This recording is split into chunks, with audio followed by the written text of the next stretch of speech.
السلام عليكم ورحمة الله وبركاته. الحمد لله وحده، والصلاة والسلام على من لا نبي بعده، وعلى آله وصحبه ومن اتبع هداه إلى يوم القيامة. أما بعد. Jamaah salat subuh Masjid Agung Darussalam Purbalingga rahimani wa rahimakumullah. Kita masih mengkaji amalan hati yang bernama ikhlas. Di pertemuan yang lalu kita menyampaikan tema tentang buah manis ikhlas. Ada sebagian orang tidak tergugah hatinya untuk ikhlas, walaupun sudah diiming-imingi dengan janji-janji manis. Bagaimana ajaran agama kita menghadapi manusia jenis seperti ini? Sudah dijanjikan surga, tidak tertarik. Dijanjikan pahala, juga tidak tergugah. Untuk menghadapi manusia jenis seperti ini, maka ajaran agama kita memberikan treatment khusus. Apa itu? Diberikan kepada mereka ancaman. Apa? Ancaman. Ditakut-takuti. Makanya kalau kita perhatikan di dalam Al-Quran, hampir setiap Allah menyebutkan tentang surga, setelah itu Allah menyebutkan apa? Neraka. Itu disebutkan apa? Bergandengan. Kenapa? Karena ada sebagian orang diiming-imingi surga, buatan apa? Buatan tertarik. Oh, ini orang kututi ancam dengan apa? Neraka. Maka kemarin pembahasan kita tentang buah manis ikhlas. Hari ini kita akan membahas bahaya tidak ikhlas. Apa? Bahaya tidak ikhlas. Apa akibatnya ketika seorang tidak ikhlas? Satu, amalannya bakal ditolak. Apa? Amalannya bakal ditolak. Ditolak berarti mboten diterima. Mboten diterima berarti enggak dapat pahala. Padahal uang yang sudah dia keluarkan miliaran. Untuk sedekah, untuk infak, untuk haji, untuk kurban. Apa yang terjadi? Nanti pada hari kiamat itu semua akan berubah menjadi debu. Wa qadimna ila ma amilu min amalin faj'alnahu haba'an mansura. Kami akan datangkan amalan-amalan yang dulu pernah mereka kerjakan ketika di dunia. Kemudian kami jadikan amalan-amalan itu habaan, beletuk, mansura, yang beterbangan. Padahal dia sudah berharap dapat apa? pahala. Tapi gara-gara nopo boten ikhlas.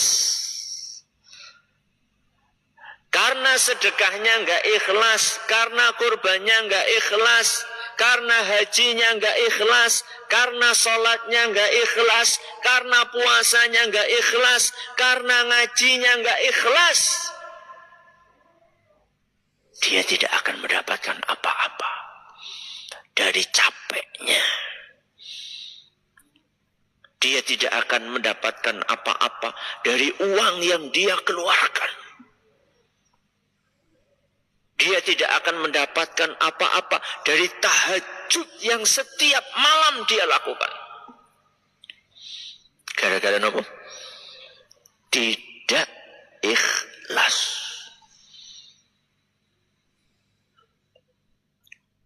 Dan orang-orang yang tidak ikhlas seringkali gara-gara riya. Napa riya? Pamer. Orang-orang yang riya salatnya, riya puasanya, riya umrahnya, riya kurbannya, nanti di hari kiamat kata Allah Subhanahu wa taala, "Idhabu ila alladhina kuntum tura'una fid dunya." Wahai orang-orang yang riya, kata Allah, datanglah kalian, pergilah kalian kepada orang-orang yang dulu kalian riyai. Napa riyai? Yang kamu harapkan pujian. Riya kepada mertua.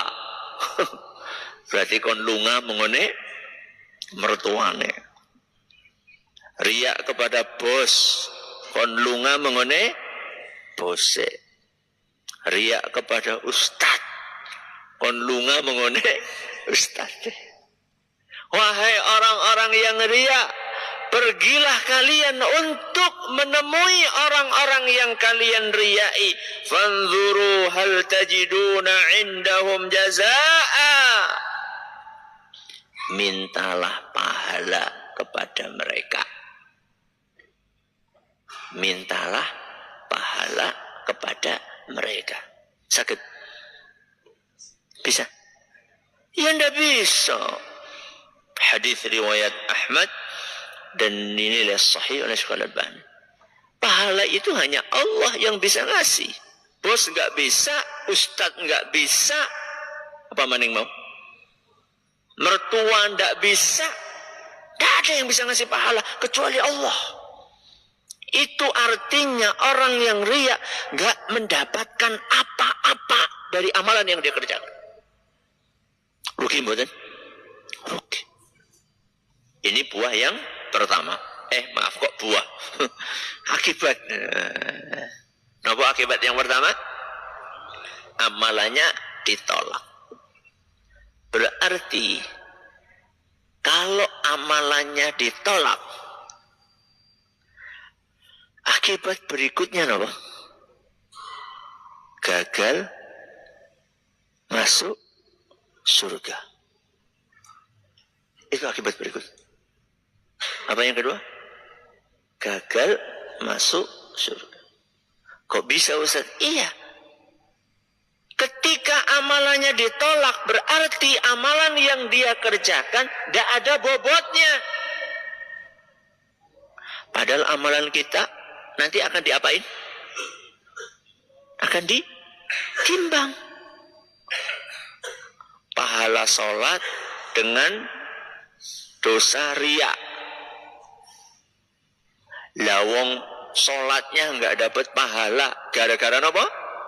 Riya. Ditimbang berapun? Ya nggak ada bobotnya.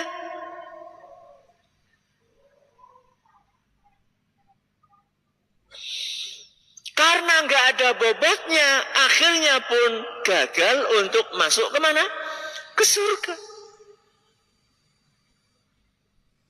Jadi urusannya itu nggak remeh. Masalah keikhlasan ini kalau tidak dipenuhi buntute dawa. Buntutnya itu panjang. Dampak buruk yang akan didapatkan gak cuma di dunia, tapi sampai kemana? Ke akhirat. Apa dalilnya Ustaz? Bahwa orang yang tidak ikhlas itu bisa gagal masuk surga. Hadis Nabi SAW yang diriwayatkan oleh Imam Abu Dawud dan dinilai sahih oleh Syekh Al-Albani. Kata Nabi SAW, "Man ta'allama ilman mimma yubtagha bihi wajhullah." Barang siapa yang belajar ilmu agama, ibadah apa mboten? Ngaji ibadah mboten? Ibadah. La yata'allamuhu illa liyusiba bihi 'aradan minad dunya. Tapi dia belajar ilmu agama untuk mencari remeh-temeh dunia. Berarti yang bermasalah nopone. Ngajine nopo niate? Niate. Ngaji bagus atau tidak? Bagus. Mondok bagus atau tidak? Bagus. Baca buku agama bagus. Tapi gara-gara niatnya tidak ikhlas ketika mondok, gara-gara niatnya tidak ikhlas ketika ngaji. Jadi ngaji iya lagi golet akhwat. Ya. Ngertos akhwat? Ya. Calon. Ya. Calon apa? Pasangan hidup. Ya. Bukan untuk mendapatkan ilmu agama, bukan untuk mendapatkan pahala dari Allah, tapi niatnya semata-mata urusan dunia. Jeneng mondok, iya aku baru ustad-ustad ke numpake mobil-mobil mewah. Aku pengen kaya-kaya. Kaya-kaya maksudnya apa? Mengendi-ngendi digelarkan apa? Karpet? Karpet apa lagi? Ya. Kenapa ngaji? Iya. Ya. Ben dilem nang tanggane. Ya. Ini semuanya niat yang tidak apa? Ikhlas.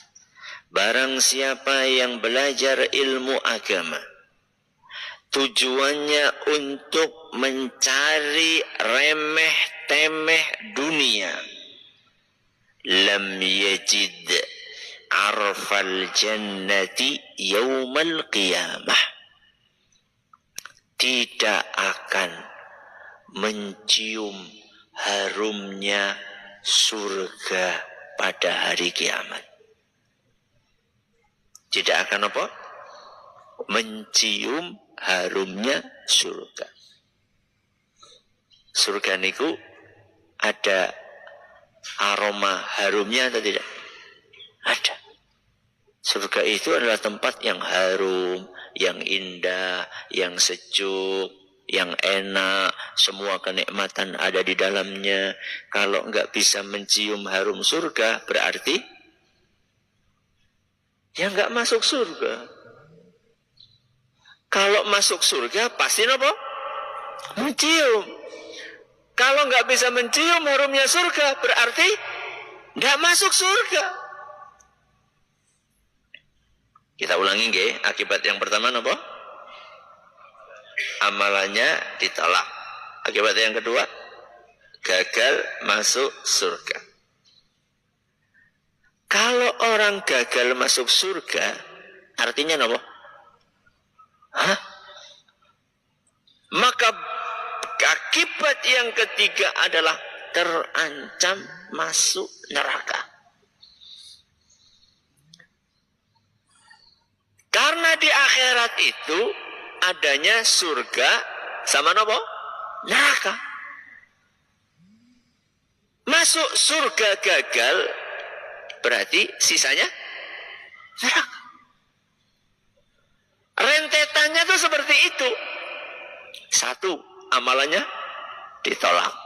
Karena amalannya ditolak, berarti gagal masuk surga. Karena nggak boleh masuk surga, maka masuk neraka. Itulah bahaya yang ketiga. Apa bahaya yang ketiga? Terancam masuk neraka. Bahkan yang menyeramkan adalah terancam masuk neraka pertama kali. Jadi bukan masuk nerakanya di tengah-tengah atau terakhir, bukan. Kata Rasulullah sallallahu alaihi wasallam dalam hadis yang diriwayatkan oleh Imam At-Tirmidzi dan dinilai hasan oleh Syekh Al-Albani, ulaika thalathah awwalu khalqillah tusa'aru bihimun naru yaumal qiyamah. 3 jenis manusia yang akan pertama kali dibakar di neraka. Siapakah mereka? Yang pertama, rajulun ustushhid, orang yang mati ketika berjihad. Yang kedua, wa rajulun ta'allamal ilma wa 'allamahu wa qara'al Qur'an, orang yang belajar ilmu agama dan mengajarkannya serta rajin membaca Al-Quran. Yang ketiga, wa rajulun wassa'allahu alaihi wa a'tahu min asnafil mali kulli, seorang yang dikaruniai oleh Allah harta melimpah dan dermawan. Ki wong bener apa wong ora bener iki? Wong telu ki wong bener apa ora bener iki? Wong bener kabeh. Satu napa? Jihad. Bahkan mati di medan jihad. Yang kedua? Ustaz. Santri. Yang ketiga? Orang yang dermawan. Kikir wong bener kabeh. Dan 3 orang ini yang pertama kali akan dibakar di api neraka. Jadi untuk tukang mabuk ya.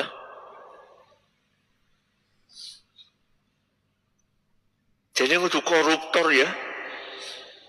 Kok malah 3-tiganya? Berarti mendingan korupsi, mabuk gitu. Ya orang kaya kowe. 3 orang ini melakukan kebaikan-kebaikan yang luar biasa, tapi bermasalah. Dan masalahnya sama. Napa? Tidak ikhlas. Sama. Itu masalah. Yang pertama, sinten wau? Orang yang berjihad. Dia berjihad, perang di jalan Allah, tapi niatnya adalah untuk mencari pujian, keberanian. Pak anu ke sangat nopo pemberani. Jadi dia berangkat ke medan jihad bukan untuk mengharapkan ridho Allah, tapi dia berangkat ke medan jihad supaya disanjung, dipuji, dielem sebagai sosok pahlawan, sebagai sosok pemberani yang tidak takut dengan musuh. Itu niatnya. Ini yang pertama. Yang kedua, siapa mau? Ustadz? Orang yang belajar ilmu agama dan mengajarkannya. Bagus. Tapi sayangnya niat dia tidak ikhlas. Mondoke mboten ikhlas, ngajine mboten ikhlas. Tujuannya apa? Liyuqala huwa alim, liyuqala huwa qari. Tujuan dia belajar agama itu supaya mendapatkan gelar alim, ulama besar, ulama karismatik, qari tingkat apa? RT. Qari tingkat internasional. Itu tujuan dia. Dan yang ketiga, siapa tadi? Dermawan. Dia berinfak tujuannya bukan untuk mencari pahala dari Allah, tapi tujuannya lagi-lagi supaya mendapatkan sanjungan dan pujian. Berarti ngesuk infak nama mboten? Ngesuk infak mboten? Tetap ngesuk tetap ngaji mboten? Kok bengi ding? Tetap ngaji no mboten? Tetap. Tapi jaga nopo? Niat. Jaga nopo? Niat. Jangan cuma memikirkan amalan lahiriah, tapi perhatikan amalan batiniah. Setiap melakukan ibadah apapun dicek apa nih? Niate, keikhlasan. Ngaji sing ikhlas, sedekah sing ikhlas, umroh sing ikhlas, mondok sing ikhlas. Pokoknya amal soleh apapun, pantau terus niat kita. Mudah-mudahan kalau kita ikhlas, bahaya-bahaya yang tadi telah disebutkan bisa kita hindari. Insya Allah. Semoga bermanfaat. Terima kasih atas perhatiannya, mohon atas segala kurangannya. Kita akhiri. Subhanakallahumma wa bihamdika asyhadu an la ilaha illa anta astaghfiruka wa atubu ilaik. Assalamualaikum warahmatullahi wabarakatuh.